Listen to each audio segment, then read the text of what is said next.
সালাতে মন বসে না, কারণ নজর ছোটাছুটি করে এইদিকে এইদিকে এইদিকে। নামাজে দাঁড়াইছে, জানলা খোলা, জানলার দিকে তাকায় আছে। আল্লাহর ওলি আছে না নাই? নামাজে দাঁড়াইছে, ঘড়ির দিকে তাকায় আছে, ঘড়ির কাঁটা ঘুরে, হের মাথাও ঘুরে, আছে না নাই? এদিক সেদিক তাকাবেন না, সেজদার দিকে তাকাবেন। কোন দিকে? আল্লাহ তিনটা চান্স দেয়। কয়টা?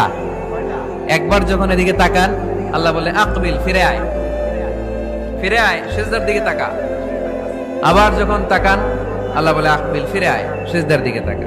আবার যখন ঘড়ির দিকে তাকান নামাজে, আল্লাহ বলে ফিরে আয়, সেজদার দিকে তাকা। তিনবারের পরও যখন আবার অন্যদিকে নজর করেন, আল্লাহ বলে লা হাজাত লি ইলা সালাতিক, তোর এই নামাজের দরকার আমার নাই। নাউজুবিল্লাহ পড়বেন না? যে আল্লাহরে খুশি করার জন্য এত সময় ব্যয় করে, এই কষ্ট করে শীতের রাতে ওযু করে নামাজে দাঁড়ালাম, ওই আল্লাহ যদি বলে এই নামাজের দরকার নাই,